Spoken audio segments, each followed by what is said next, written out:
उस गांव से हर साल एक लड़की गायब होती थी और कोई नहीं रोक पाया, लेकिन इस बार जो हुआ उसने पूरे देश को हिलाकर रख दिया। गिनती उल्टी हो रही थी और गांव के लोग चुप थे। अगर आपको हमारी कहानियां दिल से छूती हैं तो लाइक करें, शेयर करें और कमेंट करके हमें बताएं कि आप हमारी कहानी किस शहर से सुन रहे हैं। झारखंड और बिहार की सीमा पर बसा एक छोटा सा गांव धनपुर। चारों तरफ जंगल, बीच में बसा एक पथरीला चौराहा जहां सुबह सन्नाटा और रात को अजीब सी सरसराहट रहती थी। धनपुर में एक अजीब सी परंपरा थी। हर साल सावन की रात के बाद की तीसरी पूर्णिमा पर एक लड़की गायब हो जाती थी। और हैरानी की बात यह थी, कोई शोर नहीं मचाता था, ना पुलिस ना मीडिया। गांव की बूढ़ी औरतें कहती थीं, ये शाप है और जो भी इसका राज जानना चाहता है वो खुद मिटा दिया जाता है। लेकिन इस बार गायब हुई लड़की कोई साधारण नहीं थी, वो थी काव्या। शहर से आई थी, एक एनजीओ में काम करती थी और उसने हाल ही में गांव की लड़कियों के लिए एक स्कूल शुरू किया था। उसे अंधविश्वासों पर भरोसा नहीं था और सबसे बड़ी बात, गायब होने से एक रात पहले उसने कैमरे पर रिकॉर्ड किया था। अगर कुछ हुआ तो जान लीजिए, ये शाप नहीं, कोई खेल है और मैं उसे उजागर करके रहूंगी। अगली सुबह गांव का मंदिर बंद था, चौराहे पर एक लाल कपड़ा बंधा था और काव्या कहीं नहीं थी। उसकी एनजीओ टीम गांव वालों से पूछती रही, लेकिन सबकी जुबान पर एक ही जवाब था, हम कुछ नहीं जानते। ये हर साल होता है। अब कहानी में एंट्री होती है इंस्पेक्टर करण सैनी की। रांची से भेजा गया था उसे एक गुप्त रिपोर्ट के आधार पर। वो केस नहीं, काव्या का वीडियो देखकर आया था और उसने अपनी पहली रात धनपुर के उसी स्कूल में बिताने का फैसला किया जहां काव्या आखिरी बार देखी गई थी। रात 2:41 बजे क्लासरूम के बाहर किसी के चलने की आहट आई और तभी एक पुरानी रिकॉर्डिंग अपने आप चालू हो गई। अगर ये सुनाई दे रही है तो समझो मैं जिंदा नहीं, लेकिन मेरी डायरी स्कूल की दीवार के पीछे है। आगे क्या था दीवार के पीछे?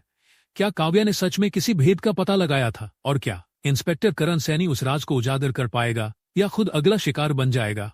धनपुर गांव की उस वीरान स्कूल में रात के 2:41 पर जब इंस्पेक्टर करण सैनी ने कमरे की दीवार पर कान रखा तो अंदर से हल्की सी खड़खड़ाहट की आवाज आई, जैसे कोई पुराना पन्ना पलट रहा हो या कोई सांस ले रहा हो दीवार के भीतर। करण ने टॉर्च जलाई, दीवार के किनारे हथौड़ा मंगवाया और 3 जोरदार वार किए। तीसरे वार पर ईंटों के पीछे से मिट्टी झरने लगी और एक धूल से सनी चमड़े की पुरानी डायरी निकल आई।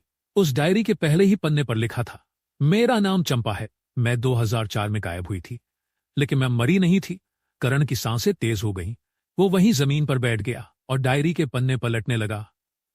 हर पन्ना एक लड़की की चीख की तरह था, हर पन्ना गांव के लोगों की चुप्पी की सजा था। डायरी से पता चला 20 साल पहले गांव में एक नया तांत्रिक आया था। नाम था भैरवनाथ बाबा। उसने गांव के मुखिया और अमीर जमींदारों को यकीन दिला दिया कि अगर हर साल एक कुमारी लड़की की बलि दी जाए तो गांव पर कभी कोई आपदा नहीं आएगी। और तब से हर साल एक लड़की शाप के नाम पर चुनी जाती रही। लोग चुप थे क्योंकि डरते थे, जो विरोध करता वो गायब हो जाता, जो बाहर से आता वो मारा जाता। लेकिन चंपा ने भागने की कोशिश की थी और उसे जिंदा दीवार में चुनवा दिया गया था। करण का माथा पसीने से भीग गया। काव्या उसी सच्चाई को उजागर कर रही थी और वो शायद उसी रास्ते पर गई जहां चंपा गई थी।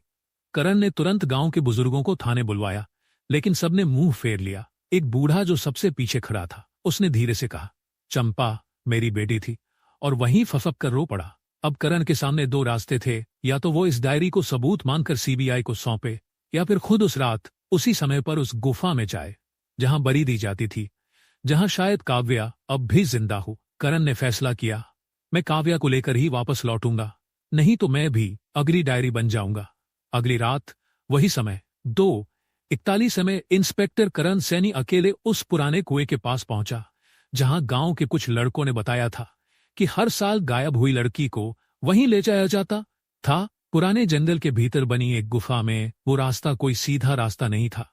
कंटीरी झाड़ियों से भरा, सांपों की सरसराहट से गूंजता और इतना सुनसान कि इंसान की सांसें भी वहां गूंजती लगती थीं। करण के पास सिर्फ एक टॉर्च थी और काव्या की डायरी की आखिरी लाइन, अगर मैं वहां से नहीं लौटी तो समझो सच जिंदा है और वो अब भी किसी का इंतजार कर रहा है। गुफा के मुहाने पर एक बड़ा पत्थर रखा था, उस पर लाल रंग से कुछ लिखा था जो धुंधला हो गया था। करण ने टॉर्च लगाई और पढ़ा, जो सच को देखेगा उसकी आंखें नहीं बचेंगी। गुफा के भीतर उतरते ही करण को कुछ फूरी हुई लकड़ियों की गंध आई। एक टेबल थी, जंग लगी लोहे की, और उस पर पड़ा था एक वीडियो कैमरा। करण ने तुरंत कैमरा उठाया और बैक फुटेज चेक की। स्क्रीन पर आई वो आखिरी रिकॉर्डिंग और उसमें थी काव्या। वो बुरी हालत में थी, जंजीरों में बंधी। उसने कैमरे की तरफ देखा और कहा, करण, करण, मैंने भागने की कोशिश की थी। यह सब एक इंसान कर रहा है और वो कोई और नहीं, गांव का वर्तमान सरपंच तेजपाल सिंह है। करण के पैरों के नीचे की जमीन खिसक गई। वो सरपंच जो पूरे गांव में सबसे भोला और दयालु दिखता था, असल में इस बली तंत्र का अगुवा था। और तभी गुफा के भीतर से आवाज आई, अब बहुत देर हो चुकी है, इंस्पेक्टर साहब। करण ने तुरंत पीछे मुड़कर देखा, लेकिन वहां कोई नहीं था। और तभी दीवार के पीछे से एक दरवाजा खुला, जिसमें से आती थी रोशनी की हल्की सी किरण और बहुत धीमी सी कराने की आवाज। करण ने सांस रोककर दरवाजे की ओर कदम बढ़ाया। क्या उस दरवाजे के पीछे काव्या थी? यह भी एक जाल था, किसी और बलि के लिए। दरवाजा चरमराता हुआ खुला। एक तेज सीरन भरी हवा बाहर आई, जैसे बरसों से बंद कमरा किसी को अपनी गंध से डरा रहा हो। करण ने टॉर्च तेज की और सामने जो देखा वो किसी पुलिस रिपोर्ट में दर्ज नहीं किया जा सकता था। एक संकरी सुरंग जो एक तहखाने में जाकर खुलती थी। दीवारों पर लाल रंग से कुछ तांत्रिक चिन्ह बने हुए थे और दीवारों में लोहे की मोटी सलाखें लगी थी, जैसे कोई प्राचीन जेल हो। और वहां 7 लड़कियां थीं। किसी के पैरों में पट्टियां थी, किसी के पैरों में जंजीरें और किसी की आवाज जैसे गले में ही घुट चुकी थी। उनमें से एक ने जैसे ही करण को देखा, धीरे से कहा, आप इंसान है या फिर कोई और नकाब? करण ने कहा, मैं इंस्पेक्टर करण सैनी हूं और तुम सबको यहां से निकाल कर ले जाऊंगा, ये वादा है। लेकिन तभी अचानक तहखाने का दरवाजा फिर से बंद हो गया, जैसे किसी ने ऊपर से कुंडी चढ़ा दी हो। करण समझ गया वो फंस चुका है। उसके पास वायरलेस नहीं था, फोन नीचे सिग्नल पकड़ नहीं पा रहा था और गुफा की छत से पानी टपकने लगा था, जैसे किसी ने ऊपर से रास्ता बंद कर दिया हो। और तभी एक और लड़की ने कहा, सर, पहले इंसान था लेकिन अब सिर्फ मौत बची है। करण ने जल्दबाजी में दीवारें खंगालनी शुरू की। एक पुराना लकड़ी का टुकड़ा मिला और जैसे ही उसने उसे घसीटा, एक पत्थर की पट्टी हट गई और वहां से एक संकरा रास्ता और दिखा। वो एक और गुफा की ओर जाता था, लेकिन वहां सिर्फ अंधेरा था और हवा में किसी की सांसें गूंज रही थी। अब करण के सामने 2 रास्ते थे। एक, यहीं रहकर इंतजार करे कि कोई मदद आए, दो, या उस अंधेरे रास्ते में जाए जहां शायद काव्या की आखिरी चीख अब भी गूंज रही हो। करण ने कमर सीधी की और कहा, जो डर के पीछे छुपा है आज उसे सामने लाना होगा। करण अंधेरे रास्ते में घुस चुका था। टॉर्च की रोशनी आगे मुश्किल से 2 कदम तक जाती थी, बाकी चारों तरफ घना सन्नाटा, जिसमें सिर्फ एक चीज सुनाई देती थी, हंसी। लेकिन ये कोई साधारण हंसी नहीं थी, ये एक साथ कई आवाजों की हंसी थी, जैसे किसी ने बहुत सारी आत्माओं को एक जगह बांध दिया हो। करण हर कदम सोच समझकर रख रहा था, लेकिन तभी उसे एक दीवार पर ताजा खून के छींटे दिखे। टॉर्च उठाकर देखा, उस पर लिखा था, काव्या अब भी बोल रही है लेकिन तुम क्या सुन पाओगे। अचानक सामने एक औरत का चेहरा चमका। वो काव्या थी, कमजोर, थकी हुई, लेकिन उसकी आंखों में अब भी आग थी। करण दौड़ा और बोला, काव्या, तुम जिंदा हो? काव्या। लेकिन तभी गुफा की दीवारों पर मशालें खुद ब खुद जल उठी और वहां खड़ा था तेजपाल सिंह, सिर पर लाल कपड़ा, आंखों में सुरमा और हाथ में वही तांत्रिक त्रिशूल जिसका जिक्र चंपा की डायरी में था। उसने कहा, करण सैनी। करण ने पिस्टल निकाली, लेकिन तेजपाल हंसने लगा, बंदूक से किसे मारेगा तू? मुझे, या इन सब की आत्माओं को जो हर साल मेरी वजह से जिंदा रह पाती हैं। तू जानता है करण, ये गांव कभी जिंदा नहीं रहा। ये एक तंत्र है जहां हर साल बलि देकर मैं अपनी सत्ता को बढ़ाता हूं। काव्या ने धीरे से कहा, करण, उसे मारना आसान नहीं, उसके पीछे गांव की पूरी व्यवस्था है। पंचायत, पुजारी, सरपंच, सब इसे तांत्रिक शक्ति मानते हैं। करण अब समझ चुका था, ये सिर्फ तेजपाल का पागलपन नहीं था, ये एक पूरा सिस्टम था जो अंधविश्वास, डर और तंत्र के दम पर गांव को जकड़े हुए था। लेकिन करण झुकने वालों में नहीं था। उसने काव्या से कहा, अगर तुम्हारे पास उस तंत्र का सच है तो अब समय है दुनिया को दिखाने का। काव्या ने अपने बैग से एक छोटा कैमरा निकाला, जिसमें पूरे तहखाने, 7 लड़कियों और तेजपाल के जुर्म की रिकॉर्डिंग थी। करण ने उसी वक्त अपनी बॉडी कैम से सीबीआई को लाइव फीड भेजी। तेजपाल सिंह गुफा के बीचों बीच खड़ा था, चारों तरफ जलती हुई मशालें, फर्श पर खून से बना एक तांत्रिक मंडल और हवा में उड़ते राख के टुकड़े। उसने आंखें बंद की और मंत्र पढ़ने लगा, वोम काल भैरवाय नमः, तोम काल भैरवाय नमः, त्वम स्वाहा, बलि स्वाहा।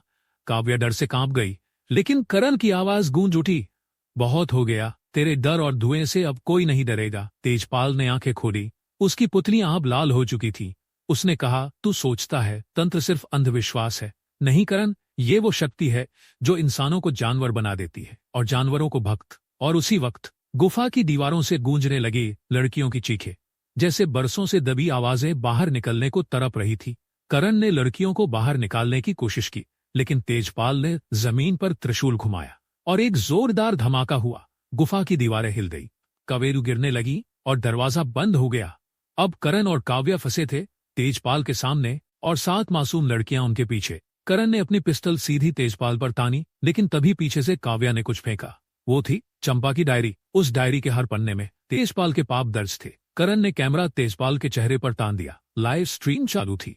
सीबीआई, मीडिया और कई अफसर अब सब देख रहे थे। करण बोला, तेरे तंत्र की आखिरी बलि अब तू खुद बनेगा। तेजपाल कुछ बोलता, उससे पहले ही ऊपर से एक जोरदार पत्थर गिरा सीधे उसके सिर पर। वो वहीं गिर पड़ा और एक पल में वो गुफा, जिसने बरसों से चीखें छुपाई थी, अब खुद एक चीख बन चुकी थी। अगली सुबह गुफा की छत तोड़ी गई।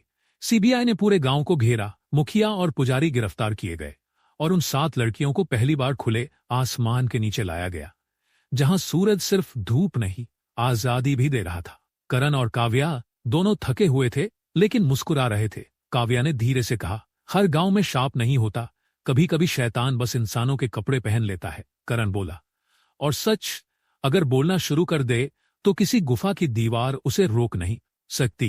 कहानी यहीं खत्म नहीं होती। गांव में अब हर साल बलि नहीं होती, बल्कि एक स्वतंत्रता दिवस मनाया जाता है, जिस दिन वो 7 लड़कियां आजाद हुई थी। लेकिन सवाल यह है, अगर आपके गांव में भी कोई ऐसा शाप है, तो क्या आप चुप रहेंगे या आवाज बनेंगे? बताइए बताइए। अगर आप करण की जगह होते तो क्या इतनी दूर तक जाते? कमेंट में जरूर लिखें।